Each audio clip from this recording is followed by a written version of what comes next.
Assalamualaikum warahmatullahi wabarakatuh. Di sini saya Tora Husnul Khotimah akan menjelaskan sedikit materi tentang pegadaian syariah. Langsung saja ke pengertian dari pegadaian syariah. Dalam istilah bahasa Arab, gade diistilahkan dengan rohan atau al-habsu. Secara etimologis, rohan adalah lama dan tetap, sedangkan al-habsu adalah penahanan terhadap suatu barang tertentu. Menurut syara, artinya menyandera sejumlah harta yang diserahkan sebagai jaminan tapi dapat diambil sebagai tebusan. Jadi kesimpulannya, pegadaian syariah adalah badan usaha milik negara yang bergerak di bidang jasa keuangan non-bank dengan kegiatan utama menyalurkan pinjaman pada masyarakat berdasarkan hukum gadai dan usaha lain yang menguntungkan.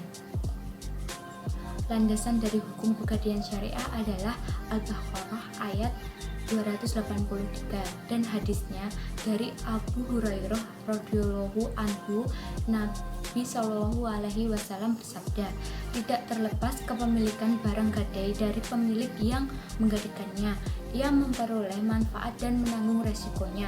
Hadis riwayat Asy Syafi'i, Al-Daruqutni dan Ibnu Majah.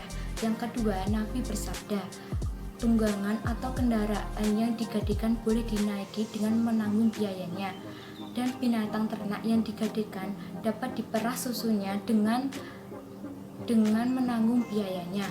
Bagi yang menggunakan kendaraan dan memerah susu wajib menyediakan biaya perawatan dan pemeliharaan.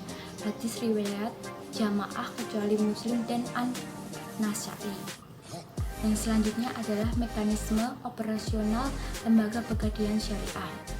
Melalui akad rohan, nasabah menyerahkan barang bergerak dan kemudian menyimpan dan merawatnya di tempat yang telah disediakan oleh pegadaian.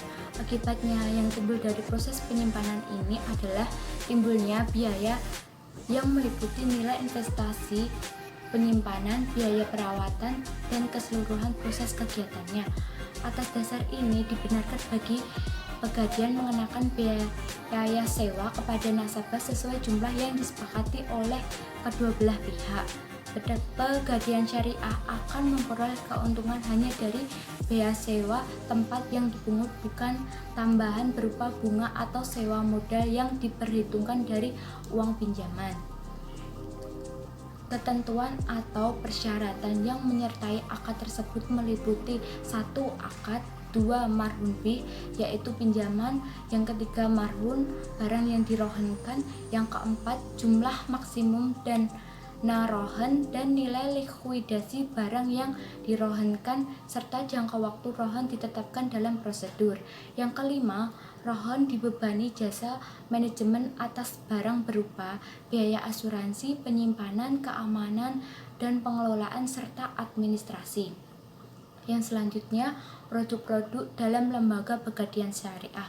Yang pertama, rohan. Dengan akad ini, pegadaian menahan barang bergerak sebagai jaminan atas utang nasabah. Yang kedua, amanah. Program amanah melayani karyawan swasta atau pegawai negeri untuk memenuhi memiliki motor atau mobil idaman. Yang ketiga, arum. Arum memudahkan para pengusaha kecil untuk mendapatkan modal usaha dengan jaminan BPKB dan emas kendaraan tetap pada pemiliknya sehingga dapat digunakan untuk mendukung usaha sehari-hari. Yang keempat, mulia. Mulia atau murabahah logam mulia untuk investasi abadi merupakan pembiayaan logam mulia atau emas batangan, baik secara tunai maupun angsuran dalam jangka waktu tertentu dengan prinsip syariah. Yang selanjutnya adalah akad-akad yang digunakan dalam pegadaian syariah, antara lain 1. Akad rohan. Rohan yang dimaksud adalah menahan harta milik si peminjam sebagai jaminan atas pinjaman yang diterimanya. Pihak yang menahan memperoleh jaminan untuk mengambil kembali seluruh atau sebagian piutangnya. Dengan akad ini, pegadaian menahan barang bergerak sebagai jaminan atau utang nasabah. Rukun dan syarat rohan. Rukun rohan yang pertama, orang yang melaksanakan akad yaitu orang yang menggadaikan barang dan yang menerima gadai. Yang kedua, barang yang digadaikan yang dijadikan jaminan dan barang atau uang yang akan dipinjamkan. Yang ketiga, sigot atau perjanjian gadai antara pemilik gadai dan penerima gadai. Yang selanjutnya syarat gadai. 1. Kedua belah pihak adalah orang-orang yang sah melakukan tindakan hukum seperti dalam jual beli. Yang kedua, barang yang digadaikan adalah sesuatu yang segera dapat diterima atau dikuasai oleh penerima gadai, bukan barang yang masih dalam penguasa orang lain. Yang ketiga, memenuhi ketentuan administrasi apabila akad rohan dilakukan pegadaian yang dikelola oleh pemerintah. Yang selanjutnya adalah contoh dari akad rohan. Contoh akad rohan, jika seorang nasabah ingin meminjam uang kepada pegadaian syariah, dia harus memberikan barang sebagai jaminan atau atas utangnya untuk jadikan dasar dalam memberikan pembiayaan. Lalu pegadaian syariah dan nasabah menyepakati akad gadai dan barang pinjaman dikembalikan setelah nasabah melunasi hutangnya. Yang kedua adalah akad ijarah, yaitu akad pemindahan hak guna atas barang atau jasa yang melalui pembayaran upah sewa tanpa diikuti dengan pemindahan kepemilikan atas barang itu sendiri. Contoh akad ijarah, dalam gadai syariah, murtahin misalnya dapat menyewakan tempat penyimpanan barang atau deposit box maupun barang yang tidak dapat dimanfaatkan. Kontrak ijarah merupakan penggunaan manfaat atau jasa dengan ganti kompensasi.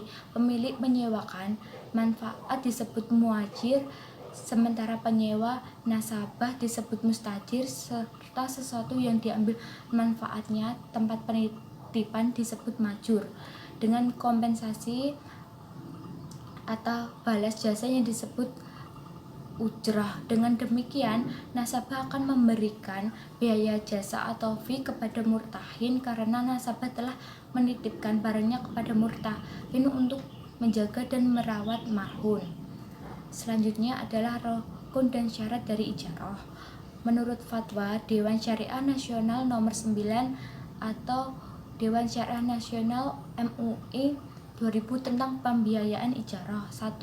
Sigat ijarah yaitu ijab dan qabul berupa pernyataan dari kedua belah pihak yang berakad. Yang kedua, pihak-pihak yang berakad terdiri atas pemberi sewa atau pemberi jasa dan penyewa atau pengguna jasa. Yang ketiga, objek ijarah. Yang pertama, manfaat barang dan sewa. Yang kedua, manfaat jasa dan upah. Ketentuan objek ijarah. 1. Objek ijarah adalah manfaat dari pengguna barang dan jasa. Yang kedua, manfaat barang atau jasa harus bisa dinilai dan dapat dilaksanakan dalam kontrak. Yang ketiga, manfaat barang atau jasa harus bersifat dibolehkan atau tidak diharamkan. Yang keempat, kesanggupan memenuhi manfaat harus nyata dan sesuai dengan syarat.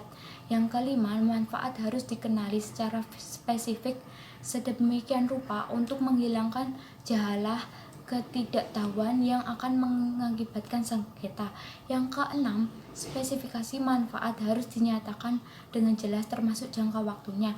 Yang ketujuh, sewa atau upah adalah sesuatu yang dijanjikan dan dibayar nasabah kepada lembaga keuangan syariah sebagai pembiayaan manfaat. Yang ke-8, pembayaran sewa atau upah boleh berbentuk jasa atau manfaat lain dari jasa yang sama dengan objek kontrak. Yang ke-9, kelenturan atau flexibility dalam menentukan sewa atau upah dapat diwujudkan dalam ukuran waktu, tempat, dan jarak. Yang selanjutnya adalah kewajiban lembaga keuangan syariah dan nasabah dalam pembiayaan ijarah. 1. Kewajiban lembaga keuangan syariah sebagai pemberi manfaat barang atau jasa, yaitu menyediakan barang yang disewakan atau jasa yang diberikan. Yang kedua, menanggung biaya pemeliharaan barang. Yang ketiga, menjamin bila terdapat cacat pada barang yang disewakan. Yang kedua, kewajiban nasabah sebagai penerima manfaat barang atau jasa. Yang pertama, membayar sewa, upah dan bertanggung jawab untuk menjaga keutuhan barang serta menggunakannya sesuai kontrak. Yang kedua, menanggung biaya pemeliharaan barang. Yang ketiga, jika barang yang disewa rusak bukan karena pelanggaran dari penggunaan yang dibolehkan, juga bukan karena kelalaian pihak penerima manfaat dalam menjaganya, ia tidak bertanggung jawab atas kerusakan tersebut. Yang keempat, jika salah satu pihak tidak menunaikan kewajibannya atas terjadi perselisihan antara para pihak, maka penyelesaian dilakukan melalui badan arbitrasi syariah setelah tidak tercapai kesepakatan melalui musyawarah. Nah, sekian materi dari saya. Apabila ada kesalahan saya mohon maaf. Wassalamualaikum warahmatullahi wabarakatuh.